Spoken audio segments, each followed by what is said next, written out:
It was a very traumatic experience because ewan ko kung nandoon kayo, but I was there right after. I could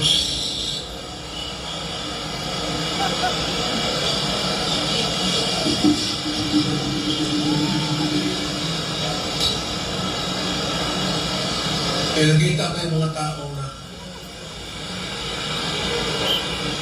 I had to navigate my way towards the regional office of the police to talk to them.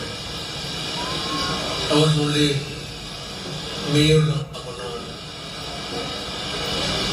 Pero sinabi ko na sa nila na yung tulong ko maswerte yun because at that time the new ambulances kaka-deliver lang sa syudad, batong 10 brand new. So nung nangyari yun, we were all ears was listening to what was happening here. I said, because I was born here, yung parang umbilical cord ko konektado dito. May roots ako sa Leyte. Kaya ako, kinargahan ko lahat ng 5 trucks. Ito yung ambulansya ko, then ay pag kinabukasan ng chopper ako. It was when I landed na papunta ako doon sa regional command.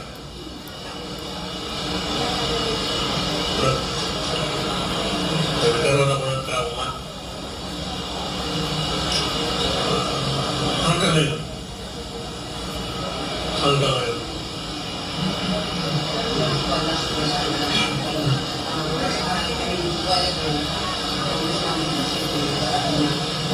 Bakit kaya po ng donations na hindi naman ginagawa for 6 years? Going lang. Sa bakit ang pupunta ako ng simbahan, ha? Hindi na siguro nila alam, but every Roman Catholic faithful,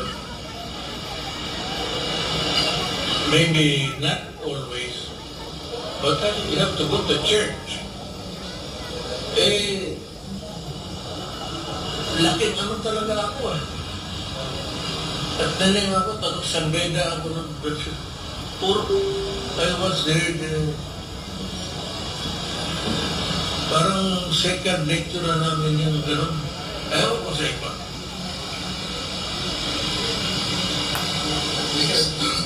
It comes naturally. Reaction na po yung pag-resign ng anak mo sa Pilipinas. Bakit mo nag-bigay si Vice President sa I really do not know the reason why. I do not talk to my daughter and I would not want to talk about it. Si Sarah kasi has her own mind and we do not talk itong ganito sa trabaho niya.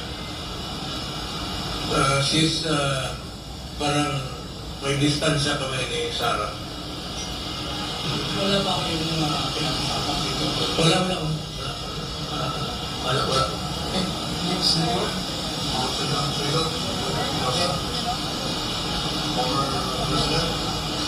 Ngayon makatlog man sila, mudagan mo. Kung sa relasyon nilang hatugan mo. Mudagan. Kung mudagan mo, mga Duterte, kahatugan man mo. Ngayon ang relasyon nilang hatuk na sila ninyo. Kay Talite mong good mate. Anda. Wait. Guys, kasi kasi yung mga tanay, with the waray side, naman ko yung karintingan ng waray kay saan ka rin meeting yan to? So, patagos-tagos na yung mga on the Visayan side, Ngitang kumalaran din sa... So, handlok sila kay mga taga-Leyte eh. So, handlok sila sa Leyte boat.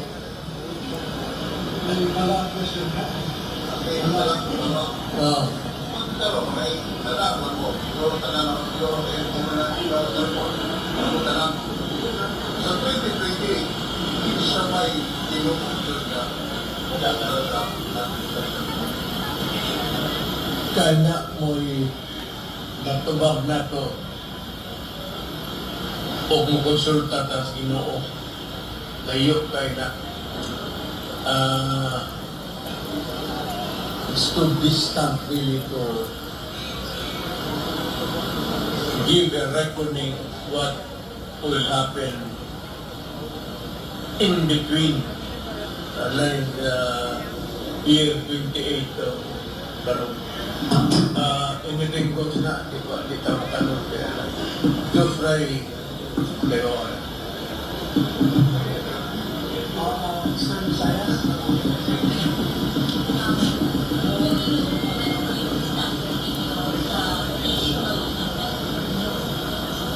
well ako talaga as a Filipino yung contested area although it is contested between China and tayo, if you ask me, atin talaga yan.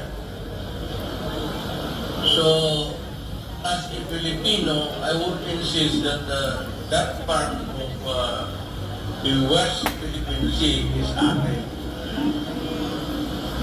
Part of the economic zone. Ang territorial waters lang actually historically is 3 miles. So yung economic zone is 12. And beyond that is the 12, parang part of your sovereign entitlement. Wala man tayong away sa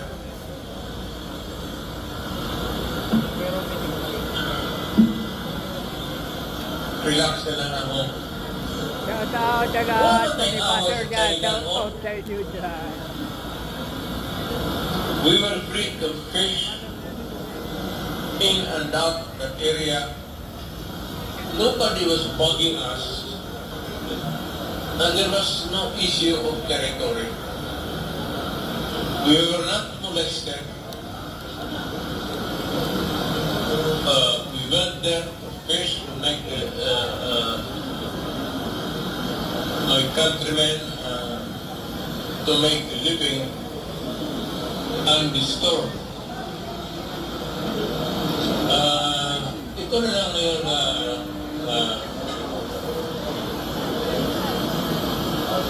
bago itong diskarte. Pero alam mo, hindi ko nga I would be storytelling kung ano talaga nangyari. But alam niyo kung bakit yan. What started the rock was that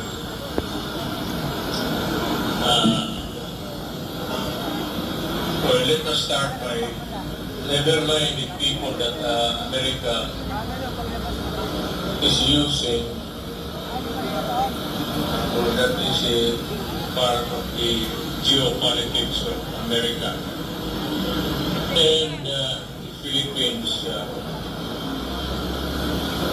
ginamit sa paggamit ito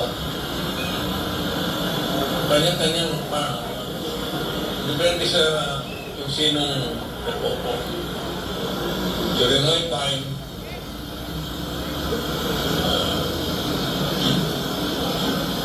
I do not even remember a day of the 6 years that I was president na may kausap akong Amerikano sa Malacanang. I do not even remember receiving the ambassador.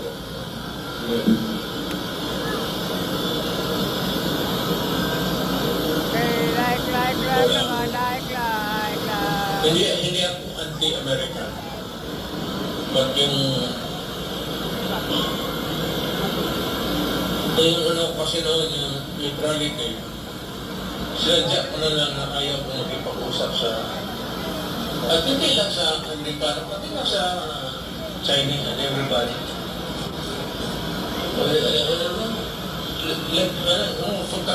Let's not talk about this thing, itong foreign policy. The sole organ, kasi remember na, the sole organ sa ating constitution vis-a-vis foreign relations is the president only, not even Congress, not even the barangays. The sole organ sa ating foreign policy is the president. Kaya yung iba ng hindi ko na lang I won't name names, but and maybe ignorance, hindi nila alam. So yan. So anong sabihin ni Presidente dyan, basta foreign relations na anything outside of the country, Presidente ang sarap.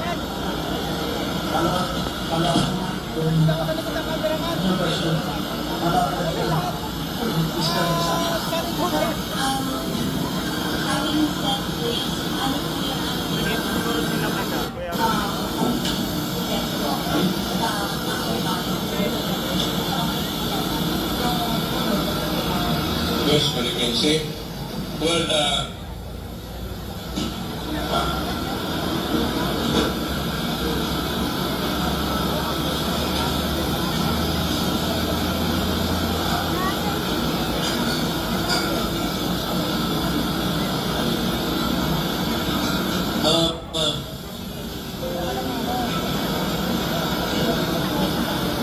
then siguro, I don't think that it will go out of control.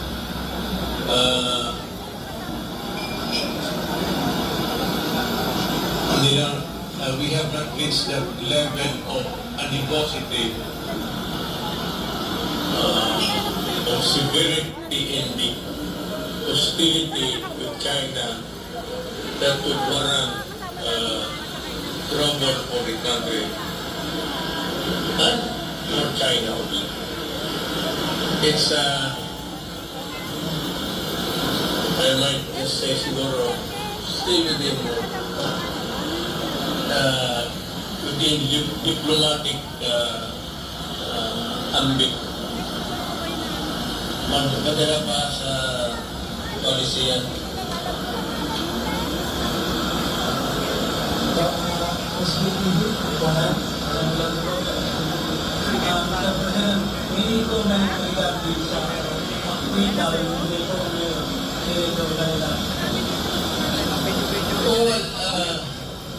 Alam mo, abogado ako. Kapag sinabi ng korte yan, yan. Dahil we always say that it is correct. So, that is how I see it. It is a verdict rendered by the court. And we have to respect it. And be happy to take that democracy is working well.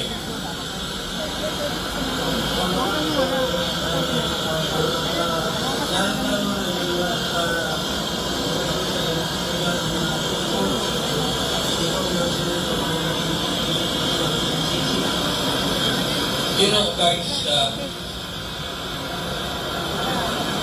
alam mo yung ICC, matagal na yun. Mayor pa. No, I don't give a shit whether they come in. Para sa akin, wala silang jurisdiction. We are not part of the ICC. Umalis na tayo. They would insist that